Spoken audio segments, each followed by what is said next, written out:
a lot of stuff that you need to hear at this very moment in time. Today we're going to be talking about coping skills. It doesn't matter who you are.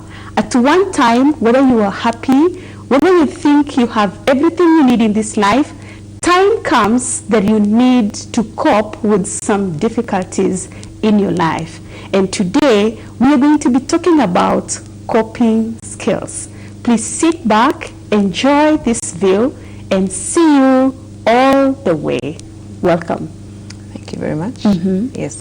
Please introduce yourself. Oh, my name is Shalom Munyiri.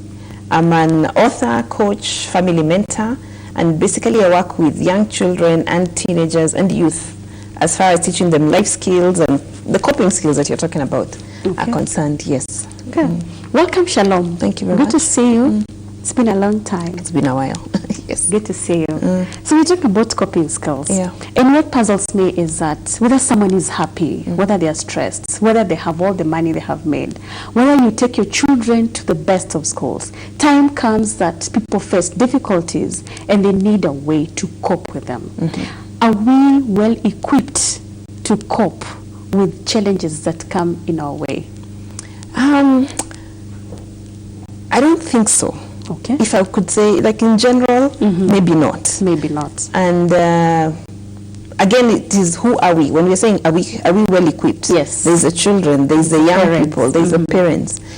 We are all struggling. Okay. In one way or another. Not that the struggle is new per se. It is the scale at which it is happening, and especially the publicity of it. Okay. So it depends. Young children are getting protected from failure, for example. So then they don't learn how to cope with failure. Older people, I mean, like now when you want some money, all you have to do is place a bet. Okay. You know, and you think that that's going to like win you something. Yes. So you're not being taught, as people are growing up, they're not being taught or they're not learning how to work to cope with the challenges that they have. Because when you have a challenge of providing for the family, then what do you do? Okay. Yeah, so I mean, we're talking about coping at different levels.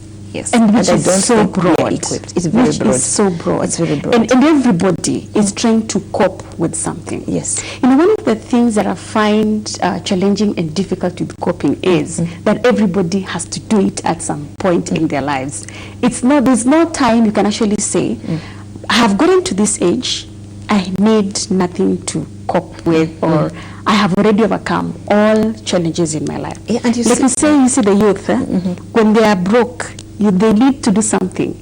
They have to find money. And you know, they're not going to steal, and some maybe have to steal. Yeah. But now there's something that has come up, and that's betting. The young children are struggling with too much homework. They don't know what to do. And I'm surprised that people are now committing suicide.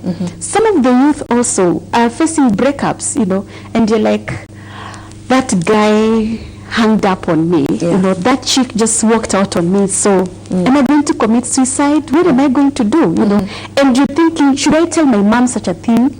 Of course not. So people do not know how to cope. Parents, on the other hand, are so busy at work. They're trying to balance life. They're trying to balance being at home, you know, providing, and there's so many things around them. Some people are having such bad days at work, and they're just thinking, am I going to face a family where children are crying on me? I need to go to the bar, to the club, and drink. What is supposed to be done? There's so much confusion.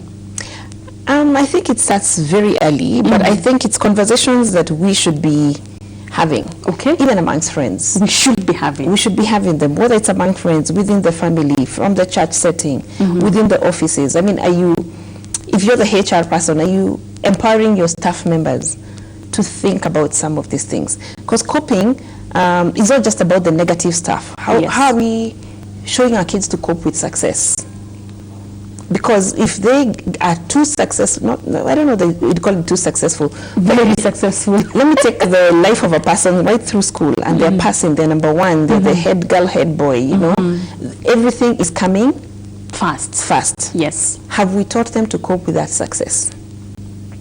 Do they need to cope with it? Of course they need to cope with it, because now what happens is, if that is what they have been used to doing, and their egos and everything else is all that way up, the day they meet adversity, then they crash. immediately, so badly. Immediately. The day somebody says no to them, the day that girl hangs up or that boy hangs up on the phone, or whatever other adversity, the day things don't go their way. Your first degrees just become nonsense. Exactly. So the day things don't go their way, because they're so used to things going their way, they don't know what to do when it doesn't. Yes. They have not learned the art of humility, if I may call it that, throughout the journey of success. They have not been exposed to people who are not doing as well as they are doing. And so they don't know what to do with it. And that's what happens when people win lotteries. And nobody ever had a conversation with them about what happens if this thing works. Yes. If you won $1 million, for example, exactly, and you've only handled 5,000 in the maximum, what do you do with it? Exactly. Yes. Now, if you've been having a whole negative streak in life, and then suddenly you meet the man of your dreams, the girl of your dreams, it will be too good to be true, if I may call it that. Okay. So you don't know again how to cope with the nice thing because you're used to the bad negative stuff. one. Yeah. So this coping conversation, tolerance, persistence are conversations that we should be having at all scales. We should have it within the home. Parents should be able to give their children some challenges, just something that's slightly more difficult than their current age to struggle with, so they can also get that sense of achievement. Okay. Again, when you don't struggle through things, then you don't have a sense of accomplishment. If everything is too easy, you don't have that sense of accomplishment. So however resilient your children are, you still need to give them some up tasks. Always build an up task, even for yourself. Always challenge yourself. In fact, it's not about competing with the next person. It's just bettering who you were yesterday. And having that, you know, that being the thing that drives you. Are the parents empowered to do that? Not all. Not all. Yes. Many are, and one of the things I'm happy about is that these conversations are starting to happen. And so in different forums, people are starting to talk about what do we do. What is stemming up these conversations? Is there something that is happening in the society that is so strange that all of a sudden people think we must do something? The side effect. I mean, I don't know that I would say that young people used to kill each other the way they're doing so right now. Killing each other? Yeah, and killing each other or killing themselves. All this is about anger. When somebody, it's all about anger, because when I'm angry at something, I can either divert that anger inwards, meaning I'd rather kill myself, or outwards, kill somebody else. And now kill is the extreme. I mean, killing is so extreme, yes, Shalom, as you put it. It is the extreme. And I'm wondering, is this even African? Oh, yes, it is. It's human. It's human. It's human because right through the ages, people have killed each other for one reason or another. And that has been so rare. That has been so rare. So one of the things that is changing is that now with social media, and not just social media, but media, media as a whole, it's more likely that that thing that happened in private is going to be known by 1 million people in probably a minute. Because it's so much easier to publicize it. It's so much easier to catch somebody who's taking a video and doing something. And you cannot run away from the media. You can't run away from the media. Okay. So when we look at, so now why are parents reacting? If we look at the instance with the kids in Lanet. Yes. 10 or so girls in a room, some smoking weed, others watching, some just dancing. What age? They're all caught in that. School going. Yes. Okay? Yes. School going. That's very strange. Each and every one of those girls has a parent. So there's a parent who's asking, what would my daughter be doing smoking weed? And there's a man who's asking, what would my daughter be doing sitting by and watching these things happening? So all of us are affected in one way or another, whether your child is doing something that you consider wrong or not. They're just come in your house next to you watching television, watching that girl who is doing that. This is also affecting your child, your innocent child. The younger ones are now modeling their behavior based on what they consider to be cool. So as long as we're going to be celebrating certain things, that's what our younger children are going to copy. Because who doesn't want to be, let me call it famous, who doesn't want to be known for something? No one. Yeah, so the younger kids are growing up wanting to be like so-and-so. Yes. So the models that we have on this internet, on the media, on social media and otherwise, those are the models who are setting the stage. And then when crazy things happen, parents come and react to it. Yes. And that's why, back to your question of why are parents doing this, is because kids are killing themselves. I don't want my son or my daughter to be the one killing themselves. Kids are killing other people. What exactly is making the kids to kill themselves? You talked about anger. It's anger. Yes. What is making them so angry that they cannot contain? It's a progression. It doesn't just become, oh, so I'm angry the way I throw a glass or something. No. Yes. They have tried to cope, and back to the coping skills, they have tried to cope with the issues going on in their lives, and they've reached a point where they can't see any other way out. Have they really been trying to cope? Yes, they have. But they do not know the right coping skills. They don't know the right thing to wrong? do. They don't have the right supports system around them. So it may start from wherever it may start. Each person's journey is very different. But then they get depressed about it. And when they can't do anything about it, it will progress to the point that, yes, suicide doesn't have to be the end result for everybody. But at some point, somebody will say, how can I make this end? How can I make this pain end? There was a time the depression was for a certain age, and that was the elderly, people who had struggled to educate their children, people who had done everything, sold all their wealth to educate for the betterment of their children. And then their children just turned to be, against them and never gave support. As in, all that input was such a loss. And so because of this, these elderly parents got into depression. I'm surprised you're talking about depression in young children who were not able to handle it and eventually end up into suicide. Yeah. What is the problem? Is that, when you lose a bet, is that enough to lead you into depression? oh yes, it is. When a boy or a girl hangs up on you, is that enough? Yes, it is. So where did the resilience go? It didn't go. It never came. You get, it's not that the resilience went. It's that they were not taught From the beginning. from the beginning. But they knew they were able to get into a relationship. They knew. But that's what they're saying. You get, it's the question is to ask, what is it that we are showing? What is it that we are demonstrating and modeling to these people? Everybody gets frustrated at some point in time. A 2-year-old will want to eat a particular snack. Yes. And the mother says, no, you cannot have it at this time. Yes. They get frustrated, right? Throw a tantrum. How does the mother handle that tantrum?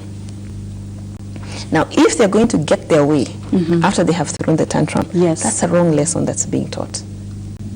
And things go escalating as this person is growing. An 8-9-year-old will forget their swimming bag at home. So they send a message and say, I left my swimming bag. Yes. Mother says, sorry, you left it.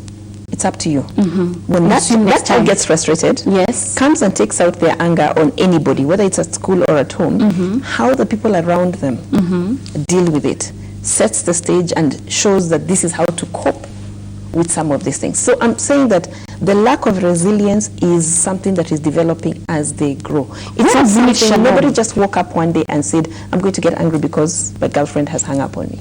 When you leave your swimming bag at home, and your mom said, you didn't plan, because there's this principle, prepare today for tomorrow.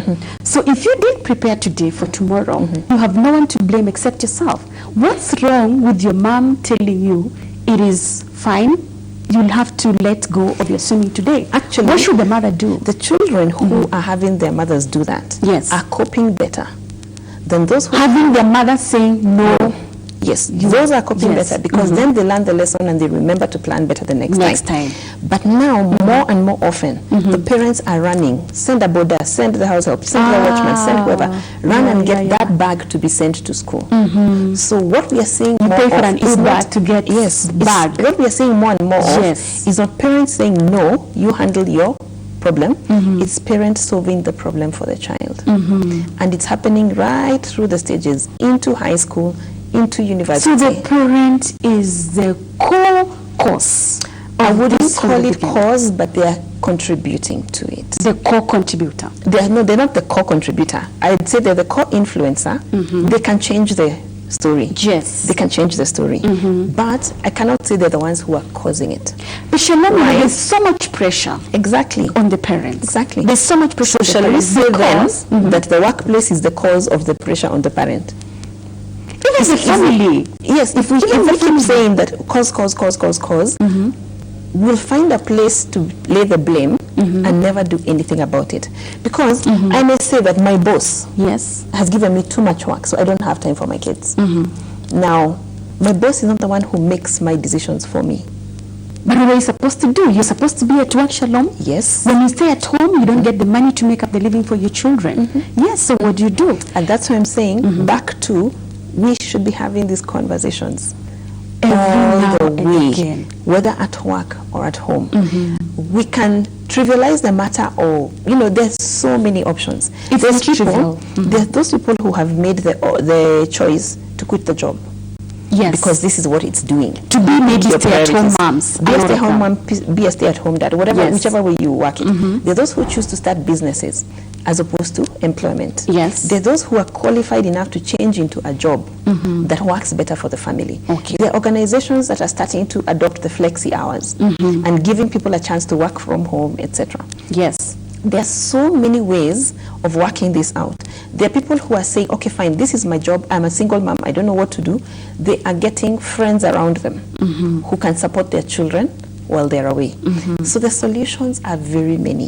What we need to do is understand that those solutions are out there and we can go out and look for them. So the major thing is lack of awareness. Lack of awareness and lack of support. We become selfish as a society also. Yes. Because so my boss doesn't want to adjust for my sake. Exactly. My boss is also in business and he wants to make money within his provided hours, Yes. So do I quit? By the time I quit and get another job, it's not easy. And I think it's selfishness, as you put it, because not all bosses are willing to adjust unless it's a government policy. And not all people are government employees. So then shall we say that the boss is the cause of what is happening? No. Even the boss is under pressure. Exactly. To pay his bills. And that's why I'm saying, even when we say the parent is the core cause, they're not. That's putting too much pressure on them also. So Shalom, are you trying to say that the 10 and above, or rather the high scholars in school who are doing drugs and doing all these kinds of stuff that we see and we really are not pleased, did it start from there, or the parents did not work on them from the beginning? There's a lot of stuff. I mean, why, ask teens, why would you take drugs? Yeah. They all have different reasons. There's some who will try just for fun. For fun. Yes. Even though they know well, the parents from did home. everything right. So there's nothing wrong with the parenting per se. So is it in vain? Is it not in vain? It's not in vain. To put that much work on your child just to get to school and then get into peer influence? No, it is not in vain. Why? Again, there's a child who will do it for fun. Yes. And they may choose to, they may find themselves enjoying it or they may find themselves hating it. Again, parenting, are you having conversations with them through some of those journeys? There are those who will do it out of curiosity because they've been so locked up. They're just curious, what does this thing feel or do? Then there are those who will do it because they're rebelling. Okay. So the reasons for, like you're saying specifically now, doing drugs in high school vary from child to child. Most parents, many parents do their parenting out of love. So whether they're controlling or giving freedom or being somewhere in between, all of it is being done out of love. Now, when you ask, is it in vain? That does not mean that you can say that, let me not do anything because after all, they'll still face peer pressure. No, you have to help them build their muscle before they get there. Because when they face it because they will, the decision they make and the direction they'll go will depend on what they have in them. Okay. That's where you teach values. I like what you say, that resilience didn't go away, it just never came in the first place. And who was supposed to put in the resilience? The parent. The parents? Yes. Yes. And I think resilience is a very important value, very important. Because even once you go and try out some other things out of fun, peer influence and curiosity, if you get into addiction, are you able to come out of it? Because addiction is really major. And that's where the conversations, back again to, you cannot tell kids drugs are bad and then leave them and say, my children know that drugs are bad. Okay. You have to keep having these conversations. Why? It's an ever-present journey, ever-present temptation. Parenting is not something that ends. You don't call your children on a round table one day and caution them against A, B, C, D, and then know that in your head, I have talked it's to my done. kids. Yes, No, it's I talk to conversations my that kids. you have to keep So having you all have the to time. continuously follow Yes, up. exactly. Follow up. Yes. The other time we talked about drugs. So how is it? Have you heard anything about it? Is that what you're supposed to do? Yes. Oh my goodness. And I mean, like when you see the girls on TV, when you receive that WhatsApp message with this or the other, Yes. have conversations, again, based on where your child is, depending on their age. Yeah. Yes. I will ask my daughter, would you watch your pals doing this? Okay. Then either she'll say, no, I'll join them, I'll walk away, whatever. Then we start working on, why not stop it? So you should How can not you be- condemn. Do you condemn? No, never ever condemn or judge. And that's the other thing. That's where What do you do? this training is beating us. Equip people to understand where people are at. If my But daughter... believe when you find your daughter watching like a pornography or something that is so dirty, Why are they watching it? I mean, you should, they don't know, you know, they don't know. What So if this they is do? your first, this is an attack for you. This is you seeing it for the first time. Yes. What if it's not the first time that your daughter is watching it? All you've done is catch her. Yes. So what are you supposed to do? First and foremost, you can't condemn her. You can't condemn. Understand where that came from. Speak about it. Understand pornography yourself enough to have a conversation from a point of authority, not from a point of condemning, judging this person. Okay. Pornography is addictive, right? If you catch her, if the day you're catching her for the first time, watching it, is a time when she's already in it and totally addicted, Indulged, yes. she will need all your help to get out of that situation. How do you get her to speak out to you freely? First and foremost, if she has not been speaking out to you freely at 5 Forget years, it. she's not going to speak to you freely at 15. Oh my goodness. So They that don't- time you count it if you lost, have, what do you no, do? if you have not been speaking to your children, don't expect them to just automatically decide, oh, now that I'm a teenager, I can speak. You've already lost a relationship. Okay. You build it afresh. I keep saying there is hope. There is hope. You can never quite say that I didn't do this and therefore my child is damned or we are damned or no, it's over. It's never over. You can always rebuild the relationship. All it is harder. Shalom, your daughter, you find your daughter who is a teenager and she's having a relationship with another boy. And now this boy has broken her heart. And you find her quiet and she has probably opened up and told you.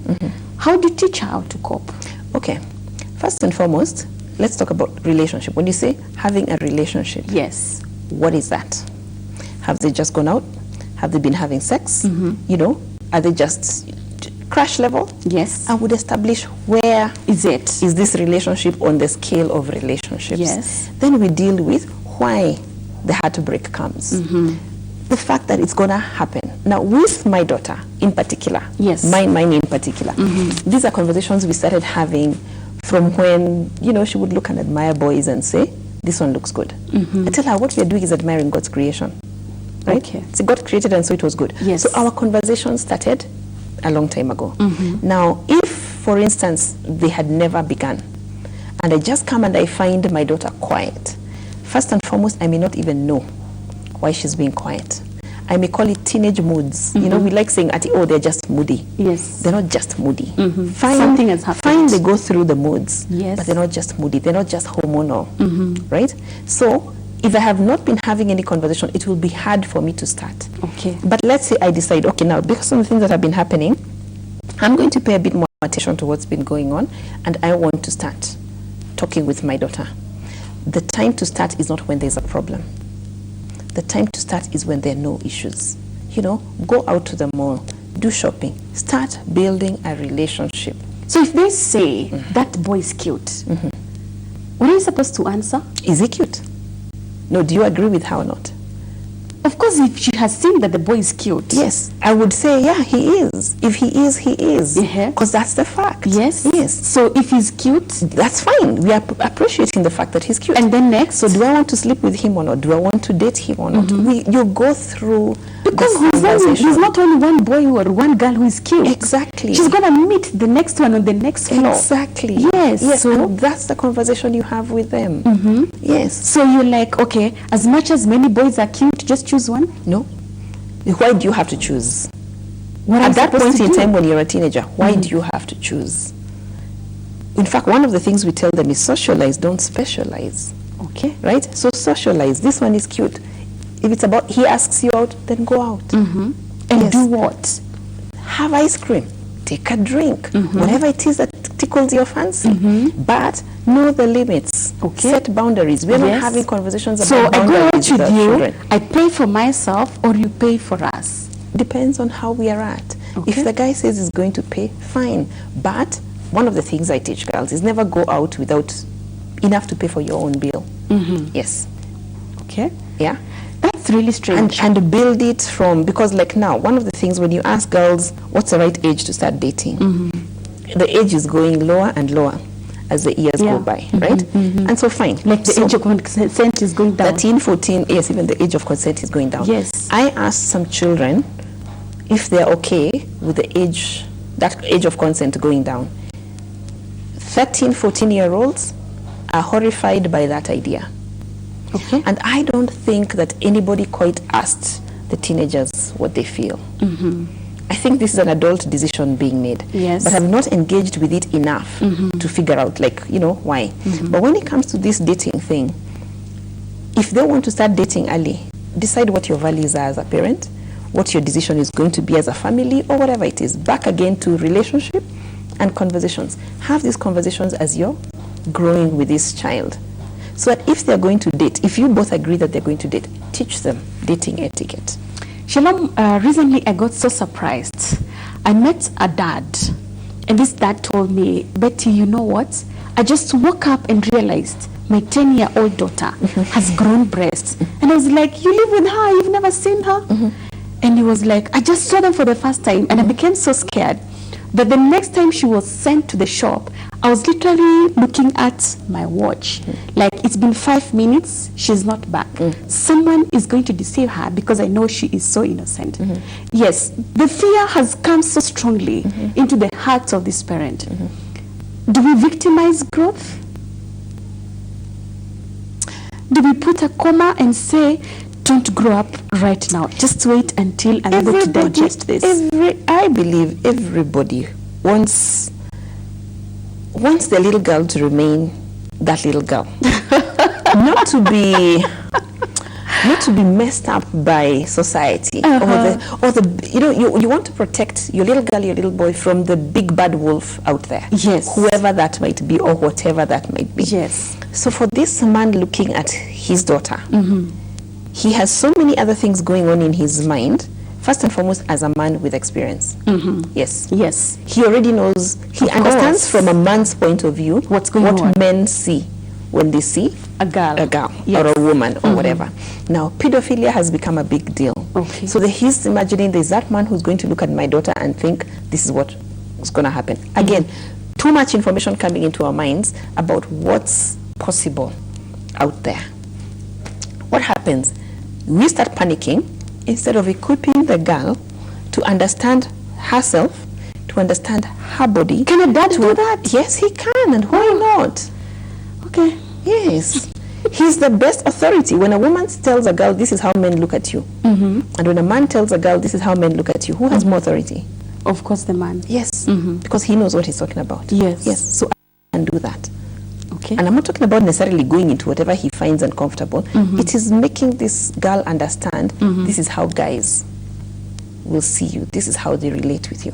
So if fathers are not having the conversations with their daughters, you will start building ideas and horrific things in your mind which are not even happening right here. Okay. And so you end up parenting out of fear as opposed to purpose, as opposed to intentionality. You're doing it to prevent a problem that hasn't even happened. But the fear is already there, Shalom. Yes, And so you cannot run away from it. turn your fear. Turn your fear and make it functional. Make it something that's going to benefit people. Okay. Yes. Because I'm so concerned about this dad. I'm so concerned about this dad because he can't do his things normally. Yes. You know? Yeah. He's now, all his focus is on the daughter. Now that's unhealthy. It's unhealthy. It's totally unhealthy because he, in this case, he's not her savior. He will not be able to save her from everything that there is. You get? He can't. Should he carry her on his back, whatever? I mean, he might as well marry her, and that's incest, you know? you get, he can't You cannot control everything that's going to happen to your child, but you can influence what they're going to do about some of these things. Sometimes I wish that when you it comes can to carry timing, and take them to the specialist, and then Who when is the they are specialist? grown, you bring them back. who is a specialist? Whoever, specialist, parenting. I'm sorry, but if Bible's instructions are about the parent, not the teacher, the psychologist, the whoever. There is no specialist in parenting. I cannot come and take your children and go and parent them and then bring them back to you. The minute I have taken your children and gone and brought them up, they're mine. That's the wish of everybody else. So why are you giving birth? Do you get? Is You know, it's just that you are enjoying your little children, like you said. you enjoy the little children, Like you said, but you don't want them to be you don't teenagers. want them to get outside there to the big wolf that is waiting. You know, you just want them to be the little angels that you can send and come back, the very cute ones. You know, That is selfish. That is not human. That is anti-development. I don't know what else to call it. I mean, like, why wouldn't you want to see them grow into this young woman or young man who then you start relating with? When I look at my children who are now but you don't know how young to adults, cope with it. but that's the thing, learn, talk, back to why are we not having some of these conversations? I mean, why is this man going to sit and panic about his 10-year-old daughter? He'll be dead by the time she's 16 out of that stress, ulcers, high blood pressure. He'd be depressed. He'd be depressed, you know? Something like that. Is that you're focusing on the wrong thing. You can't, that's what I'm saying, turn that fear around. You can't say that because I'm afraid, then we shall not go out.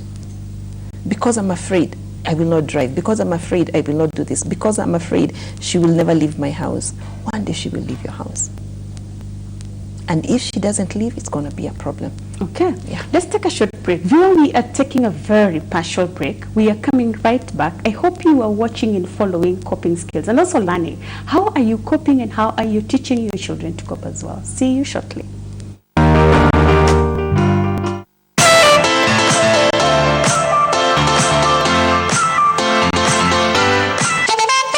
We're going to be in the kitchen learning how to do a few tricks.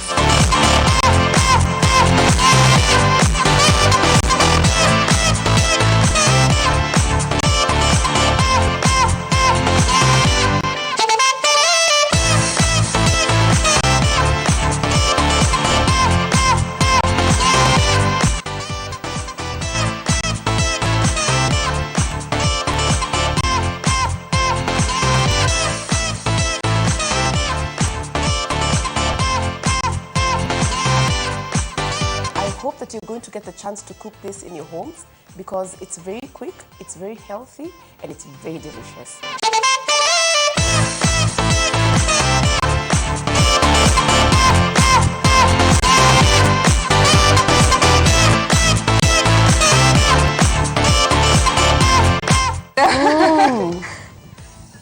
It's so nice. I love it. I know.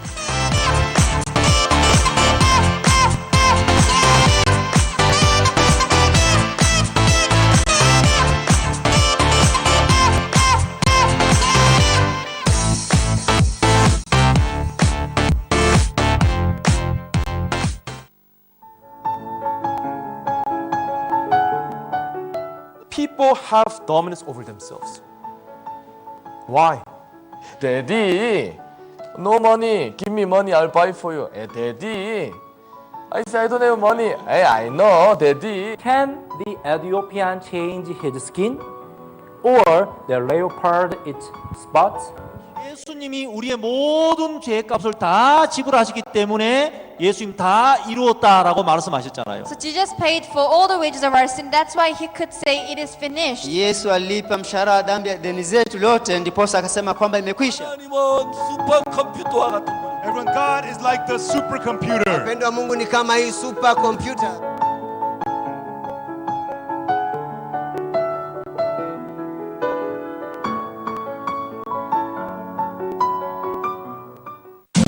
And this is G Radio.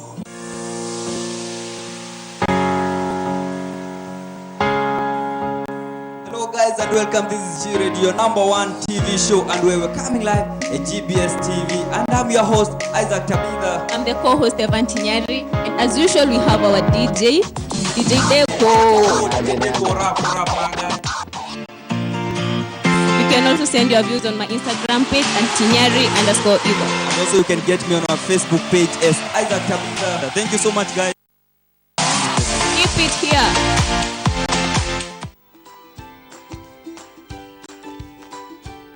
How many of you use your real names on Facebook? Wengine ni Sweetie Pretty. You must succeed in being an eagle and not a chicken. I'm seeing myself owning the biggest media house in Africa. Yes, I could employ you in fact. Yes. All right, now it is going to another direction. But that's a question. When you are born and when you grow up, now you do the work. You become a person who likes the country. You understand, right? I mean, not getting a job at Kenya Power, right? And you know what?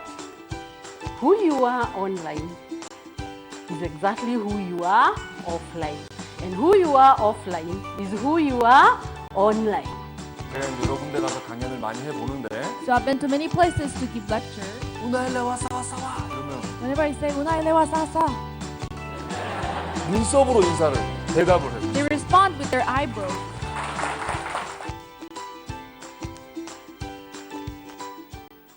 Hi, my name is Zawadi. At Mahanaim, I studied to qualify for the IGCSE through the Cambridge International Educational Program. We Mahanaim International High School students enjoy extracurricular activities such as joining GBS TV Club, Taekwondo, cultural dance, orchestra, swimming, foreign languages, community service, and much more. I believe this unique experience I gained here will go a long way into strengthening the future me. The teachers and other ministers at Mahanaim spared no pain in running with us until the end of the mile, until we secured all of our goals. And that's how I passed my IGCSE exams. Mahanaim International High School cares about my future. Beyond our education, Mahanaim nurtures us to have bright and healthy mind so that we could become great future leaders.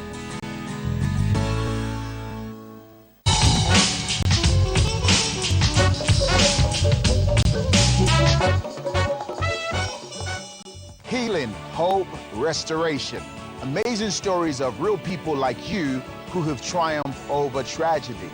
Watch Turning Point International and be inspired to reach your turning point.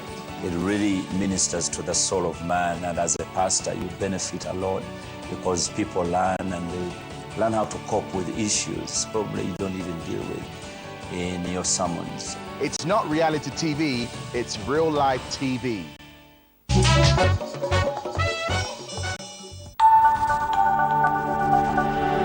Everywhere, GBS.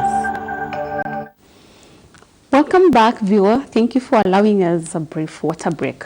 We are talking about coping skills, and I asked you, are you really able to cope? Are you teaching your children to cope? Shalom is here with me, and she is saying that you need to teach your children. But I mean, I'm not agreeing with you, Shalom, when you say that I should let them go out there and experience. You know, I should not just hold on to them and tell them no all the time. Of course, I couldn't say yes to the bad things, but to the good things, I couldn't say no. But to the bad things, I need to say no.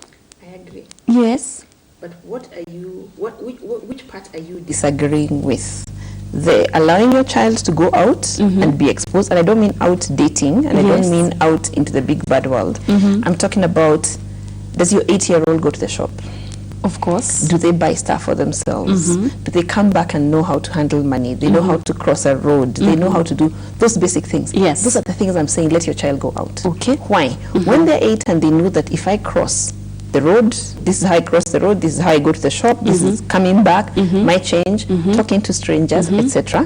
When they're 10, like this other girl you were talking about, whose boobs have started growing, you know that when they go out, they will go out to the same shop and come back because you taught them.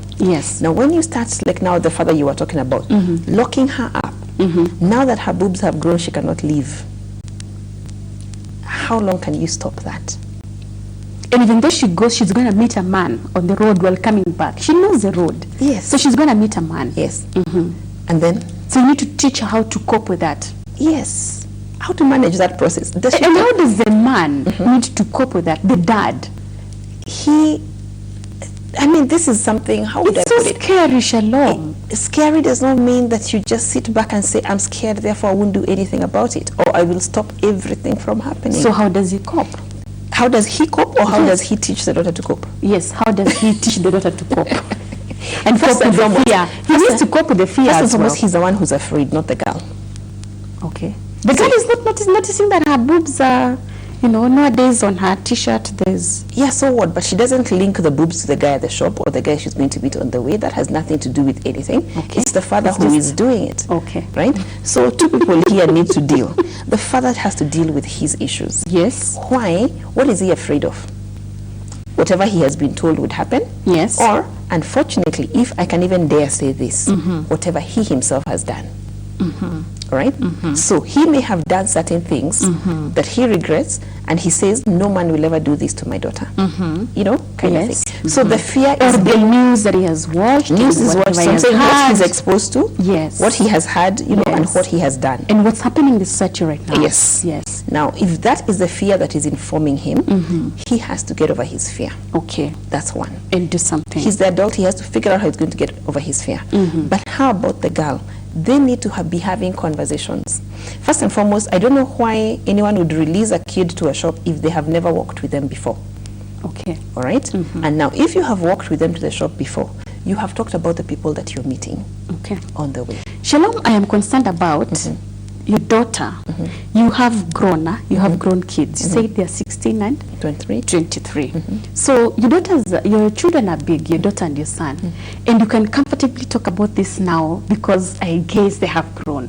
But you said that they were not born big, you know. So you've been walking a journey with them, together with them. Yes. When your daughter tells you, Mom, that guy is cute, you know, do you allow her to go out with this guy? But all she has said is that he's cute. Yes. And that's the thing. As parents, we assume that when somebody looks at a guy and appreciates, then it means she wants to go to bed with him. She doesn't. You need to know how come that statement has come up. Because he's cute. She has looked at him and appreciated him. But you see, that's how our relationships begin. Not necessarily. Because if I try to say, so now because he's cute, you can't look at him, or what do you want with him? That is now locking up. Making sure that now you're locking all doors of communication. Okay. Do you like him? You know, he could be a guy that they're with in school or something like that. Do you like him? How much? Do you like him? Why do you like him?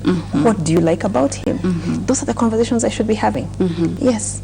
Okay. It's not about is he cute or not. That's neither here nor there. He's cute. I mean, none of us can change that. Me locking her up is not going to change his handsomeness. You get? So it is having conversations about what direction do I want this thing to go? How do I help her make decisions as we go along? But like now you're saying, in my daughter in particular, we didn't start talking about boys when she liked them. We started talking about them when she knew nothing about them. Walk the journey. Now back to, if you have not been walking the journey, start building the relationship now. Okay. Talk about the cute clothes, talk about the nice cars, talk about other things. Know your child before you start putting all sorts of restrictions on them. If you find them influenced, not the initiator, influenced by other children to do drugs, what do you do? There are consequences for that. Okay. Yes. Again, back to the family setting. This is Chungu cha Jamii. Yes. Back to family pots. What is in that family pot of yours? Okay. What do they know in terms of their identity? In my home, in our house, in our family, we do things like this. This is Give forbidden. your children Yes. an identity. Okay. Right? Give your children an identity. And there will be consequences. If you have taken drugs, where have you taken them? Who has caught you? I have no qualms having them locked up if that's where they're going to be locked up. I mean, because those are consequences to their actions. It is clear way beforehand that if you do this, these are the likely consequences. And allow your children to face the consequences of their actions. Back to something we had said during the break. Consequences aren't necessarily the negative things. There are positive consequences. If we are going to spend so much time talking about the bad stuff that's going on, we'll never help our kids know the good stuff that could be going on. If we keep dwelling on all the evil, if I may call it that, that's going on in this big bad world, when are we going to talk about the nice stuff that's going on? If we talk about all the bad stuff that's going on social media, when are we going to talk about the opportunities that this social media is bringing? So if we are going to put all our energies on the negative, the negative will grow. Okay. Yes. So we need to change our perception and our conversations. Change our mindsets, change our conversations. Yes. Understand more about what's going on. Any parent who says that I'm not going to get my kid a smartphone because of the things that you have had, that's ill-advised. And I'm not saying go get your child a smartphone. Shalom, you're lighting up some fire. I'm saying get them based on an informed decision. Okay. It just can't be just because Betty has told me this, then my child will not. So I don't buy because I heard from Shalom that how the phone was so negatively affecting their children. So I shouldn't buy. Yes. How will you teach your child to have proper phone etiquette, if I may call it that? Okay. How are we training them? The systems are changing. Children are growing up into this CBC or whatever else that's coming up. Fear is just digital another citizen. monster. Fear is fine. We need to be afraid. It saves us from very many things. Because if I wasn't afraid of the things that are going on, then I wouldn't be having these conversations with my kids. Okay. All right? So I need to have some fear. I need to be afraid of one thing or another. Right? And we shouldn't victimize growth. No. Neither should we victimize technology. No. These things have come. They have caught up In fact, with not us. victimizing this technology as much as demonizing it. It's not a bad thing. It's here to stay. It's here to stay. Yes. It's not going away anytime soon. It's not. And so we can't put. Do we put an age limit and say until you're this, then you can have this? I keep saying that's personal. That's personal. That's personal. You will have to make that decision as a parent, as a family. Do you think postponing it helps in any way? Always. It Postpone does. as much as you possibly can. Okay. I keep saying delay. Okay. Delay exposure as much as you possibly can. Oh, really? But you cannot be treating an 18-year-old as you would a 3-year-old. Okay. So delay exposure. Delay exposure as much as you can. But at the minute it's ripe and it's right, discuss that exposure. Before you embark on it. Help them think it through. I don't mean that the day I want to tell my kids drugs are bad, I put drugs over here on the table and tell them these things are bad. No, we have examples all over us that are showing what will happen. The consequences. The consequences. Yes. Those are the consequences we talk about. It's something like, what is it called? Looking for teachable moments. Yeah. The moments that are happening around you, use them to teach. Rather than to condemn, to judge, and to lock up your child. Use them to teach. Yes. I like the way you say we delay exposure as much as possible, because you'll find in the society, when my friends are known to your friends and you have exposed your children so much, and because they're friends, they come saying, Mom, you never do to us this, and so they do this, and they're just okay. They still work on their places well, they do their work very well, you know, and they feel left behind, they feel so much not at the same level. Is that a good thing or a bad thing? It's okay for them to feel like that. It's okay for them. It helps them grow the muscle of dealing with peer pressure. I mean, that's what I think. Okay, so that's a good thing. If you're So going you don't to get push them to be at the same level. No, if you're going to get your kids to do things because their friends have done. So a child comes and says, but mommy, my friends. Yeah. What you're doing is telling them peer pressure is okay. Okay. Right?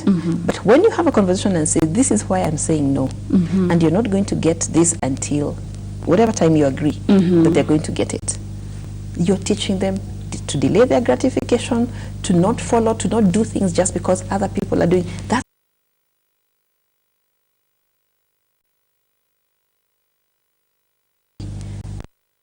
put under pressure to have something, but we don't give them something else to be proud of.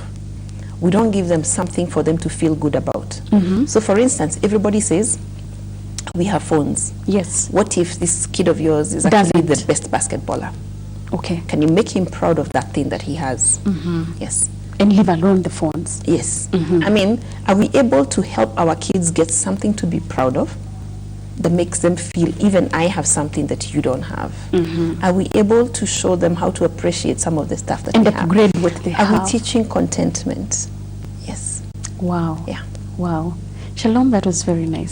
I'm so glad that you did come. I want you to give your parting shot to our viewer and just tell them more that you still have to expound on that in a minute. On which one? The coping? Yes. Basically, if you're an adult viewing this, you have to look back at yourself and think, how am I dealing with the things that I have? How am I dealing with the challenges that are coming? Because how you cope will influence and affect how your children cope, because you can't teach what you don't have. So if you look at your child and they do not have that resilience that you're talking about, they probably caught it from you. So work on yourself before you can work on your child. Yes, that's what I would say. And to the children?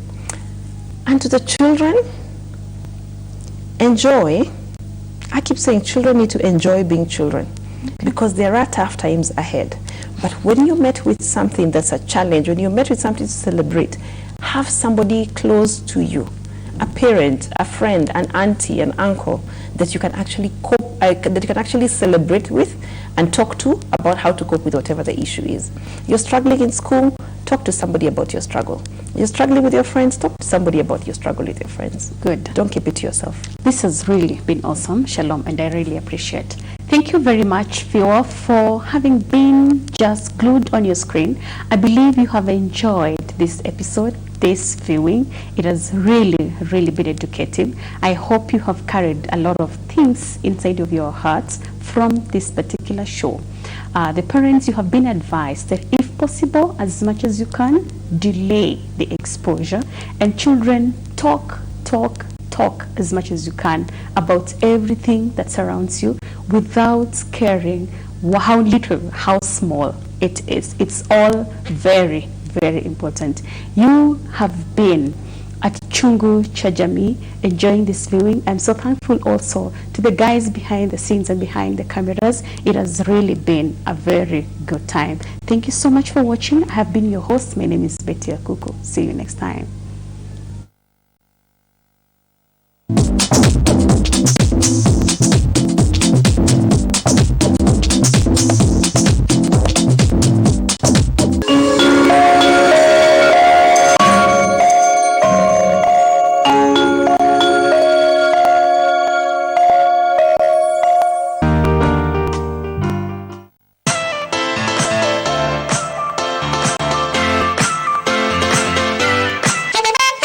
We're going to be in the kitchen learning how to do a few tricks.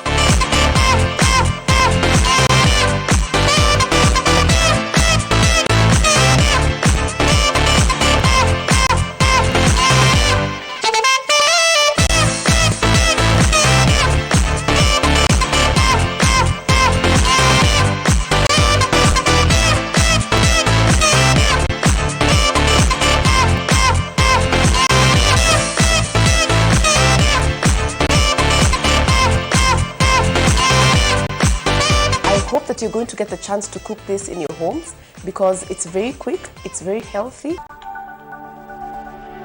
Everywhere, GBS.